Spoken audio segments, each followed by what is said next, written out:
Namandas,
namandas, namandas, namandas, namandas, namandas, namandas, namandas.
We will continue this morning's service with the golden chain, which is on page 6 of the Brown Service Book.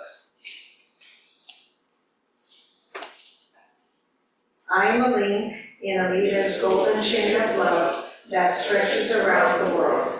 I must keep my link bright and strong. I will be kind and gentle to every living thing and protect all who are weaker than myself. I will think pure and beautiful thoughts, say pure and beautiful words, and do pure and beautiful deeds. May every link in Amita's golden chain of love be bright and strong, and may we all attain perfect peace. Namo Buddhas. Namo Buddhas. Namo Buddhas. Namo Buddhas. Namo Buddhas. Namo Buddhas. Our first Gatha this morning is Tsuki Gatha, which is on page 67 of the Brown Service Book.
Please remain standing as Reverend Kory will lead us in the reading of Sankyemon and the Three Treasures.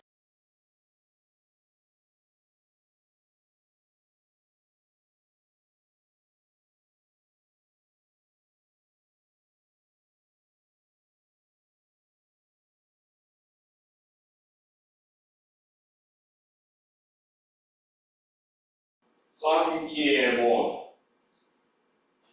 隣人受けがたし今すでに受く。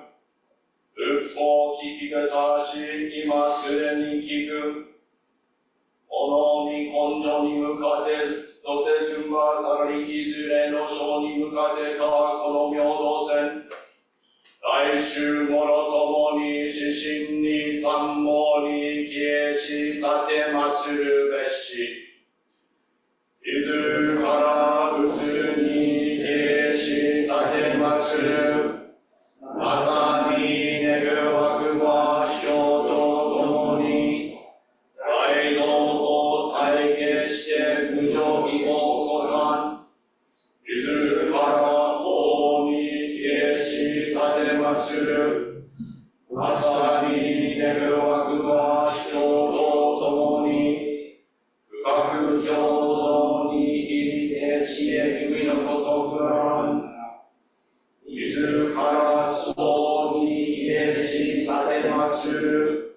まさに願わくは人と共に大衆を取り捨て一切無限ならん。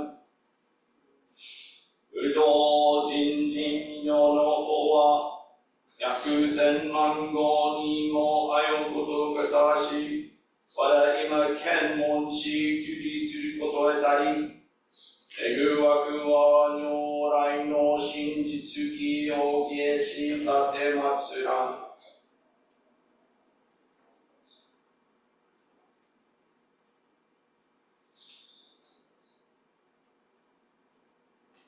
The three treasures. Hard is it to be born into human life. Now we are living it. Difficult it is to hear the teachings of the Blessed One.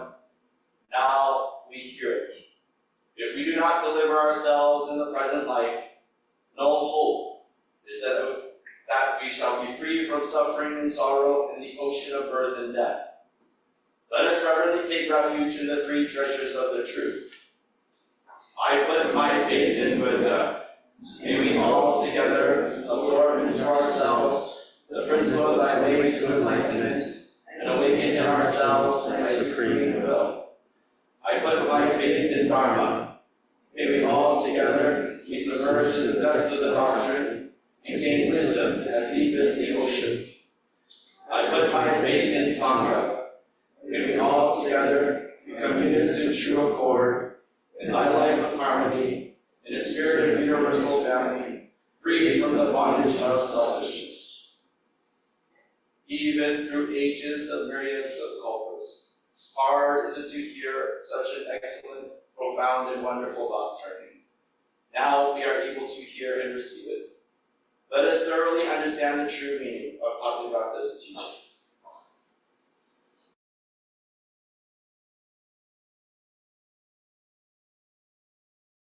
Namo Amida Butsu. Namo Amida Butsu.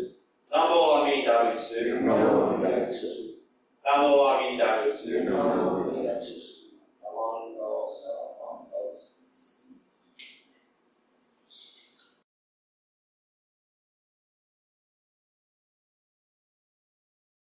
We will now have our Dharma message by Reverend Kory.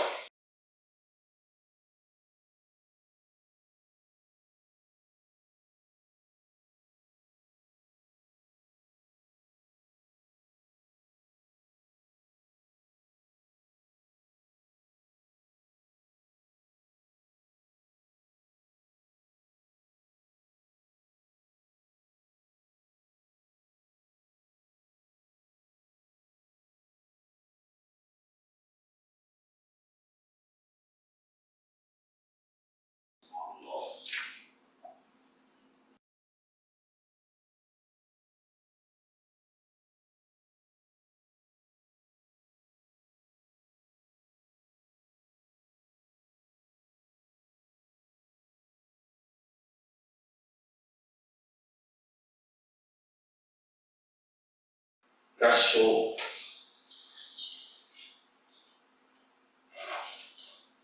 The Buddha coined the term interdependence to describe a state of profound connectedness. Interdependence is the nature of reality. It is the nature of human life, of all things and of all situations. We are all linked, and we all serve as conditions affecting each other. Namo Amida Butsu. Namo Amida Butsu. Namo Amida Butsu.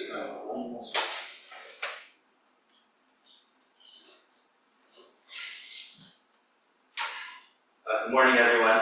Good morning. Thank you for coming to this morning service. I'd like to first start by thanking the Dharma School for last night. That was a great event. I think after wow, that's two events you put on in two months, and then in 1 month. I mean, with Sunday, and so thank you for a really, and then next month too, you'll be doing Halloween. So our Dharma School teachers and their support staff, they do so much for us. And I think if you ever have time, please let them know how wonderful they are and how wonderful the events are. I mean, it's not even last night was, as I talked about, it wasn't an event, it was an experience. it was great. But as I think about these things, as I said last week, I was talking about Well, I kind of wanted to talk about understanding your inner self, and then how we change our inner self through the things around us, or how we experience or are exposed to things. Right? And I was talking about the birds, how they see the Buddha's virtues in the Pure Land, so that changes our mindset even though we don't know it. But by coming together and doing these events, yes, they sometimes they seem like social functions. Well, they are social functions, but they're more than that. They're much, much more than that. I came across this story about a hunter, and he was well known for hunting quail. He was well known for hunting quail, where he could copy the sound of the quail in trouble. And so he would do that, and the quail would come and he would catch them and put them in a basket and put the cover on, and then sell the quail for various things, for his livelihood. Well, as he's doing this, he becomes very successful, and even the quails know about him. So the leader of the quail, or these birds, right? Actually, California quail, right? Isn't that our state bird? So we should all know quail. But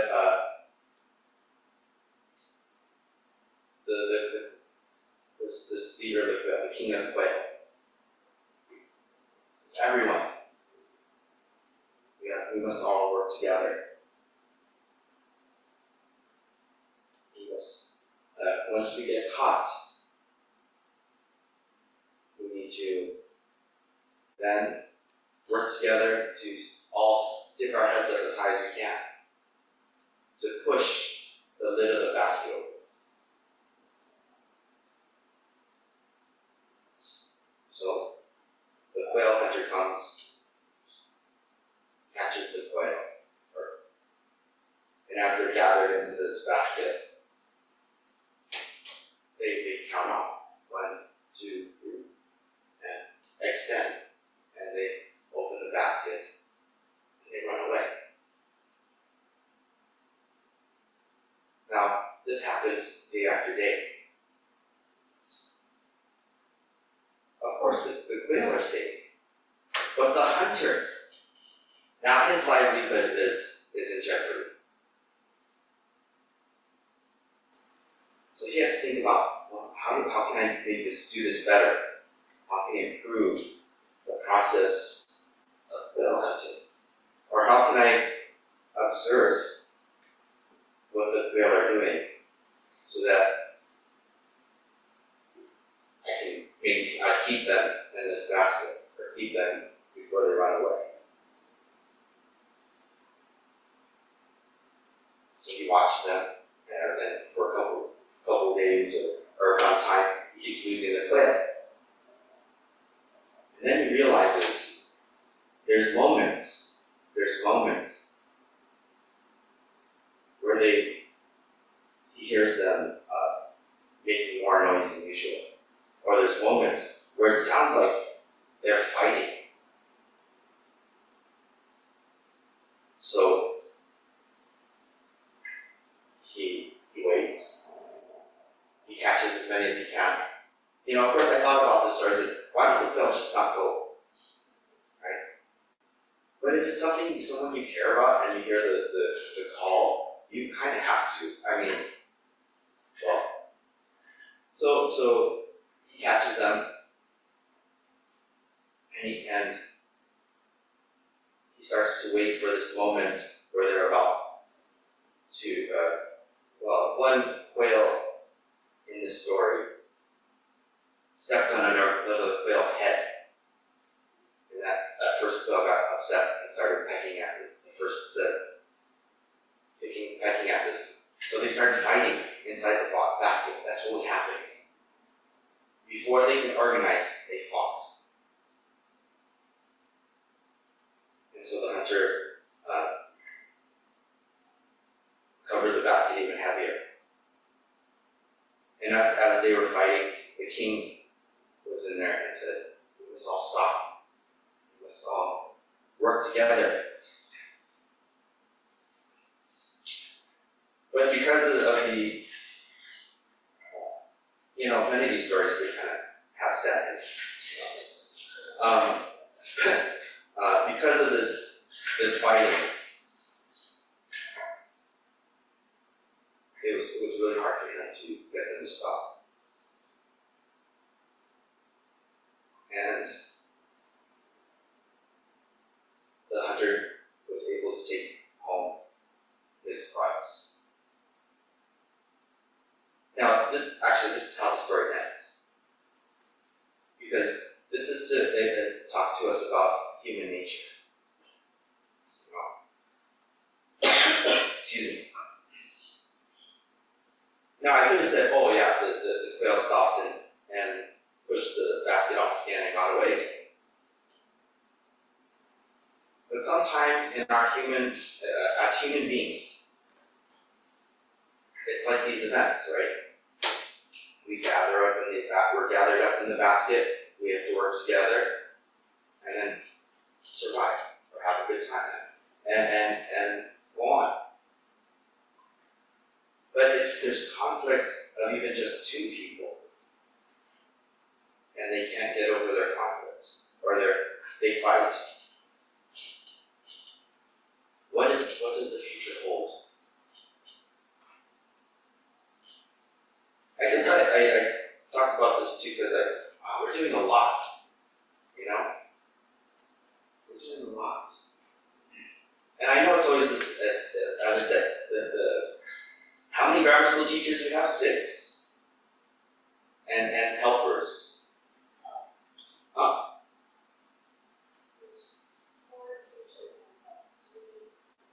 4 teachers and 3 support staff. Sunday. Last night, if you were there, it was a good time. And then they had over 80 people signed up for last night. And then hopefully, just like the Halloween party, hopefully there'll be 125 people. We'll have the Sangha team's help and the youth's help, but it's organized by 7 people.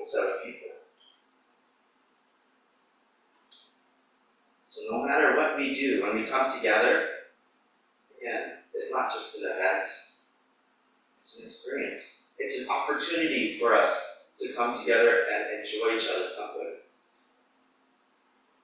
Work through our differences as like a family, share our lives, understand our human natures, and even join in our future enlightenment, in the joy of being human. Because the real reason why we're here is to help change people's lives by giving them settlement in this moment. One person this week said their mom told them, I'm paraphrasing because I don't know the exact same, I have to ask them again, but they said, when I was 13, you were there, right? Remember? When I was 13, my mom said that when the first breath prepares me for death or something. Your first breath prepares you for death.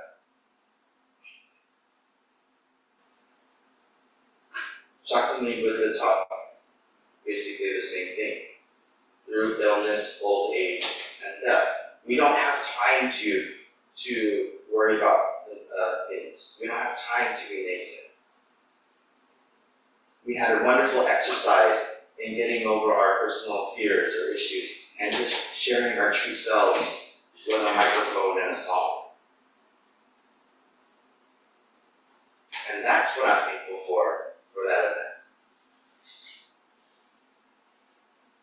To be able to live without an issue of what am I going to do about my enlightenment? What more do I have to do? Or the reflective process of this is who I truly am. so grateful for this path of Nebutsu. The vow power that says, we're all imperfect beings, and we're meant to be here to share this life.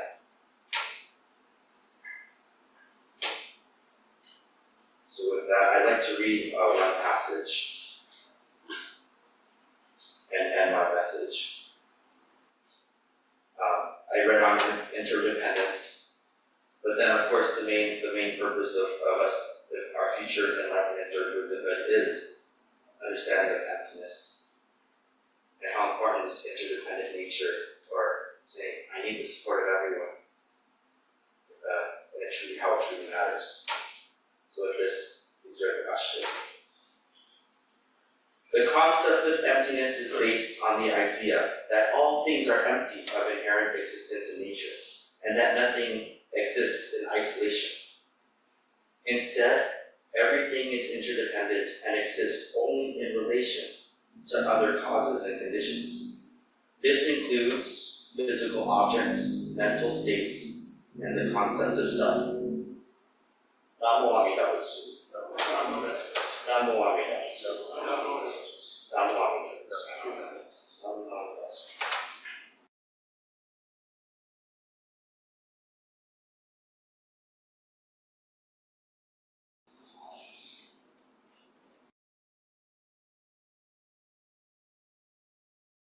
Thank you very much.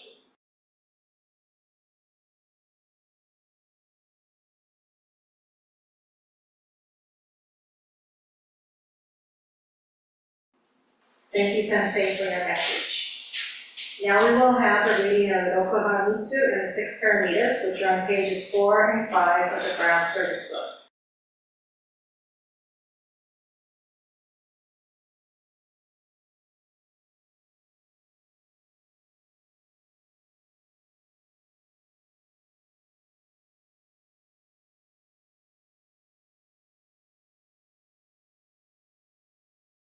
Roku Paramits、御仏様の御心に立ち返らせていただいて、一つ、世に実、清らかな眼と温かい情け、つつましやかな対応でいただきましょう。一つ、世に実、腹を立てますまい。一つ、世に実、不偏不足嘘を申しますまい。一つ、今日一日、私の仕事に全身全力をかけて尽くさせていただきましょう。一つ、今日一日、夜昼常に私を守ります方を、身元家のものを喜ばさせていただきましょう。一つ、今日一日、南無阿弥陀仏を唱えさせていただきましょう。6 Paramitas. Turning our thoughts to Lord Buddha, let us throughout the day live with clear eyes, warm hearts, and humble attitude. Let us throughout the day not become angry. Let us throughout the day not utter words of discontent, dissatisfaction, and untruth. Let us throughout the day do our daily work with all our power. Let us throughout the day rejoice in the love and compassion of our Lord Buddha, who is constantly watching over us day and night. Let us throughout the day repeat the holy name, Namo Amida Butsu. Promise. The Lord Buddha is our eternal Father and Mother. The Lord Buddha always keeps watch over us. We promise to listen to the teachings of the Lord Buddha and perfect ourselves by following his ideas.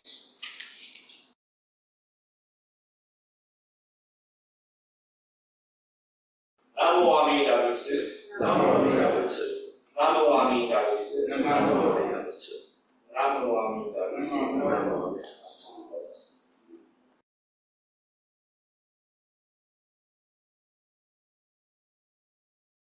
Are there any announcements? I just want to say from the Dharma School staff that we want to thank everybody who supported our event last night. It was Big Eight and Karaoke night. I think hopefully everybody had a good time. And hopefully one day you get to see the video of Kory and Casey singing. It was amazing. So hopefully somebody has that on tape.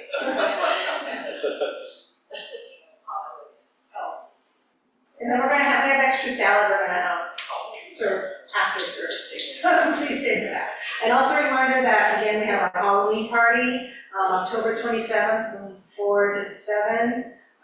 The flyer went out and there's a sign up for the potluck, so if you can make it, we'll see you then.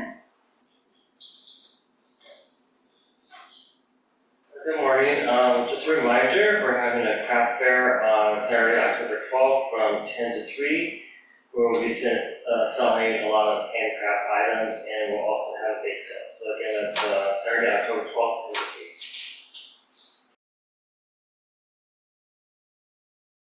Good morning. I wanted to make an announcement about a save the date for November 2nd. That'll be the date of our annual Wadapalooza event that the Venice Adult Buddhist Association does with the West LA Buddhist Church. And the theme this year is called the Blended Cow, COW for California, Oregon, Washington. So for the last 6 months, we've gone through the arduous task of tasting wines, grading them. It's been a tough job, but we've come up with 12 wines for this event, a starter, a bonus. We're going to have the music and entertainment from the Babasonics. We're going to have a really nice charcuterie put together, magic, silent auction. It'll be a lot of fun. So the flyer will be coming out early this week, and we'll have a gift flyer campaign as well for that, and look forward to another exciting event. Thank you.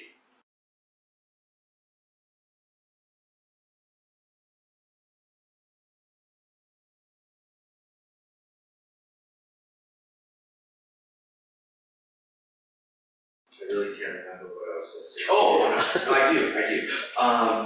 Next Sunday, I'm going to make this announcement on behalf of the Junior Y because I'm excited. We haven't had a Junior Y in quite a few years, 3 or 4 years, since Trent Nishimura graduated from high school. 2 years? No, more than that. What is it, 1 year? Oh my gosh. Okay, I feel like it's been a long time. See, that's how much I miss having juniors. But this year we're going to have at least 10 to 12, or 10 or so. But if you know anyone that's interested in joining high school age that would like to join Junior Y, they're having their first meeting next Sunday. And they can call the temple or get in touch with Eric Matsubayashi. He's going to be the advisor this year. And I don't remember who else. Again, this year, or next Sunday, October 6th, I think at 1 o'clock, right? Is it? Yeah, I think it's 1 o'clock next Sunday.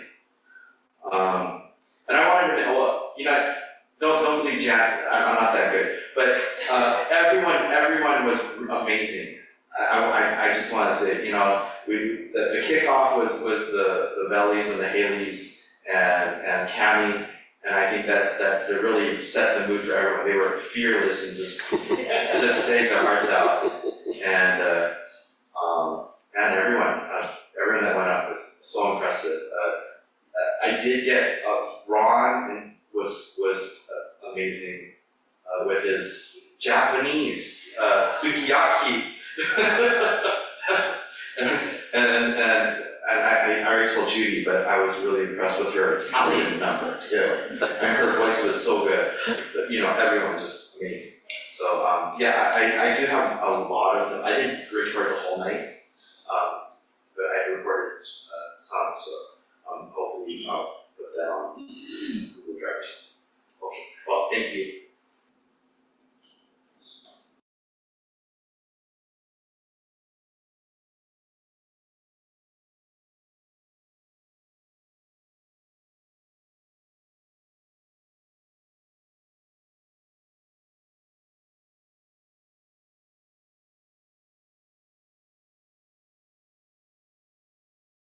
We will conclude this morning with Sayonara, which is on page 62 of the Brown Service Book, followed by the reading of the Benediction.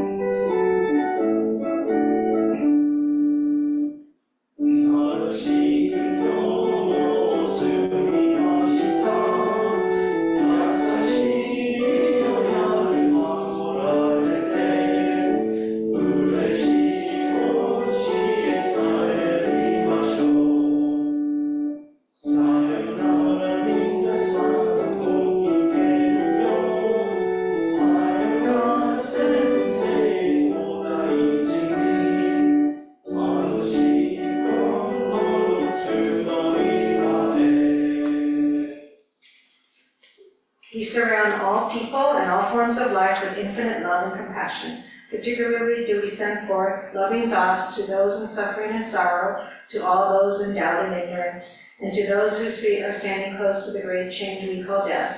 We send forth oceans of wisdom, mercy, and love.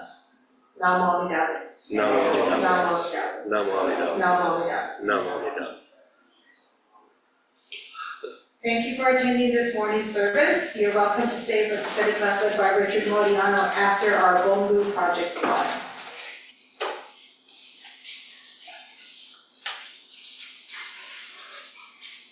Okay, this is our monthly project bonus drawing, and the winner will receive $500.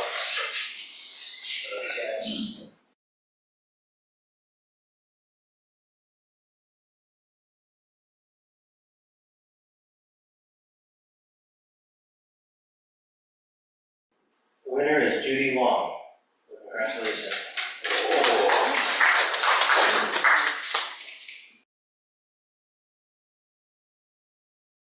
Please join me in Gansho. Namo Amida Butsu. Namo Amida Butsu. Namo Amida Butsu. Namo Amida Butsu. Namo Amida Butsu. Namo Amida Butsu.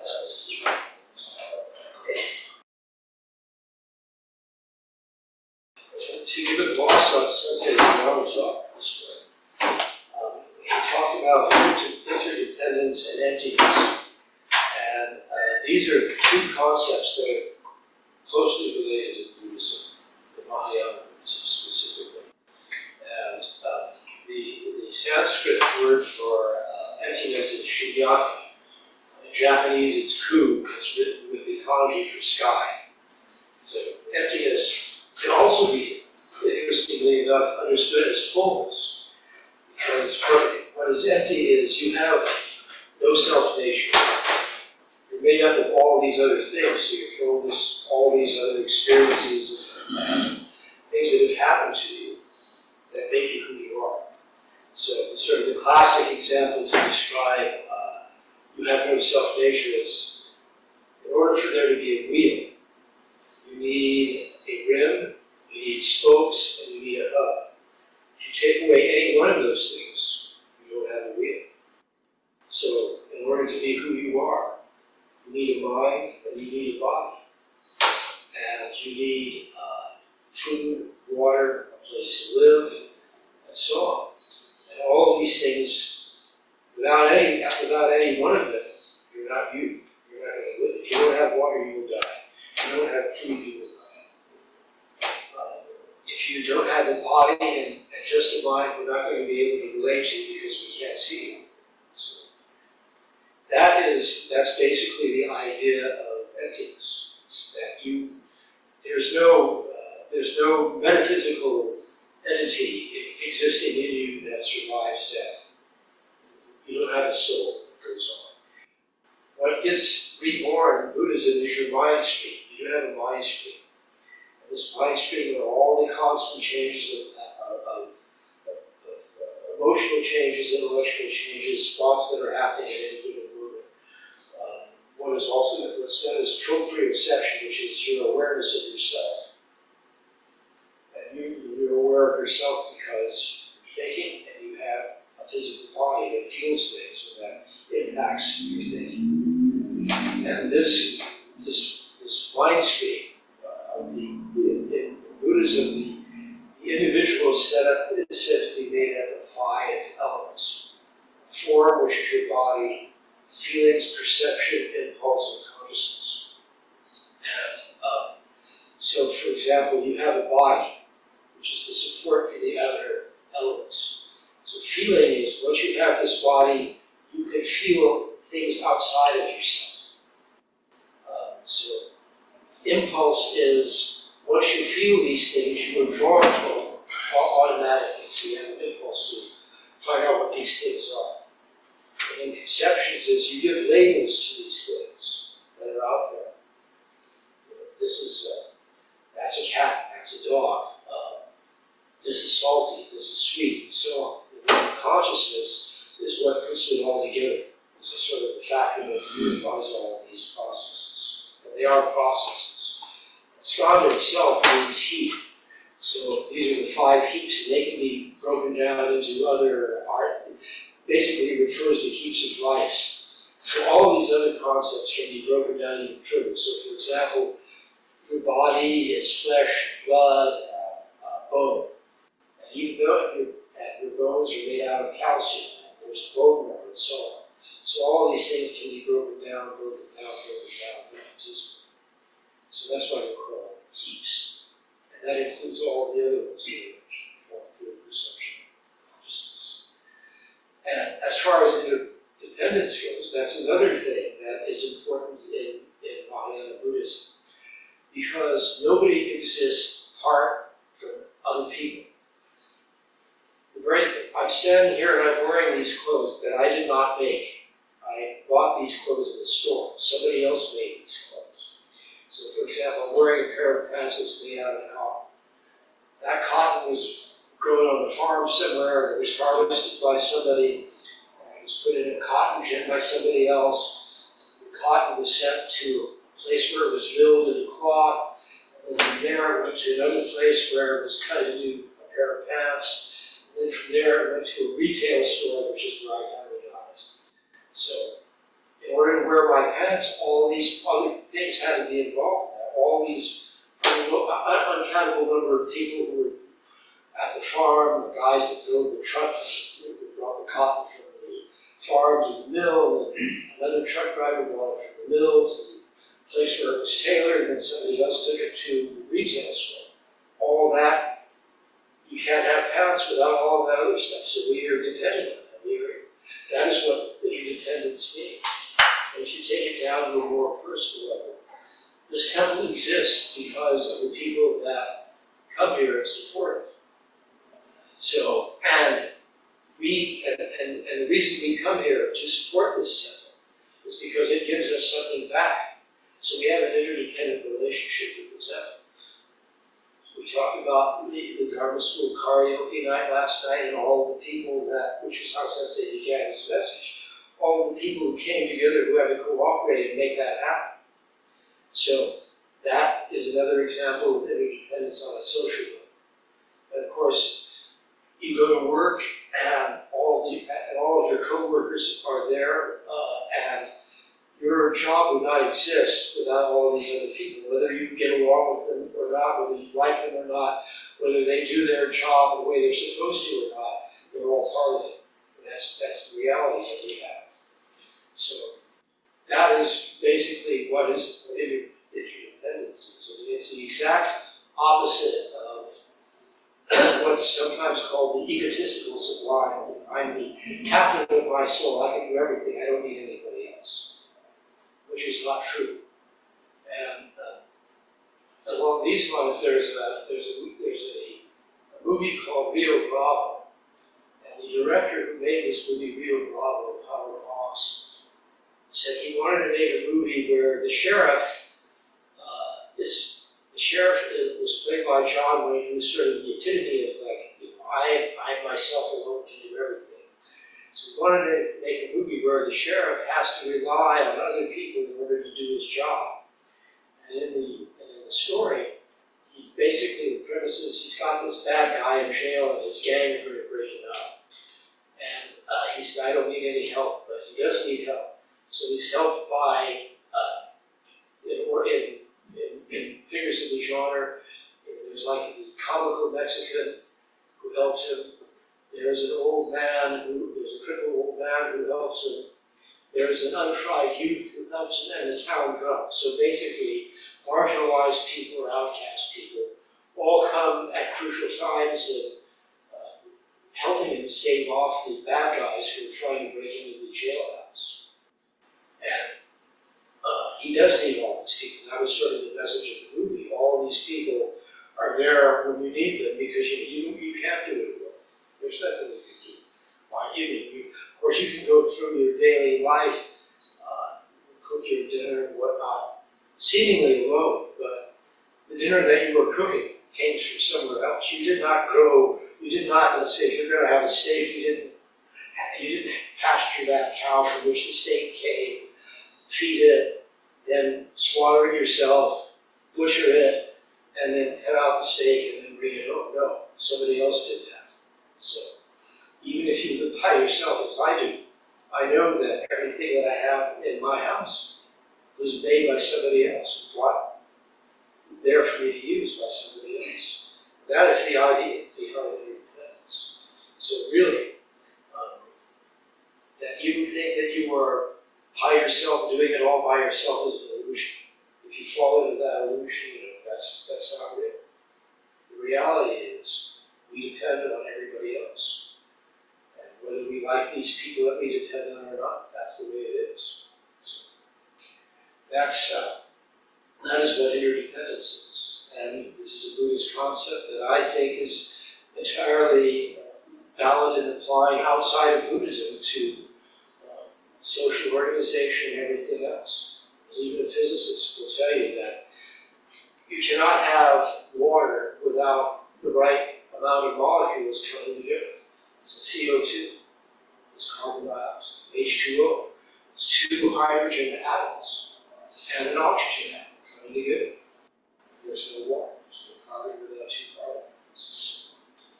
So that is the idea of interdependence, and the fact that we call something empty means that it does not exist apart from all of the things that it relies on for its existence. If you take them away, it will cease to exist.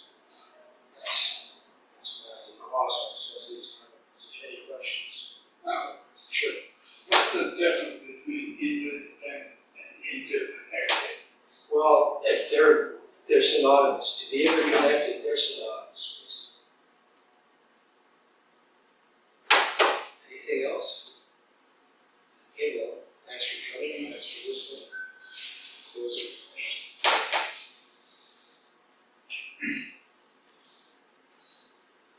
Namo Amida Butsu. Namo Amida Butsu. Namo Amida Butsu. Namo Amida Butsu.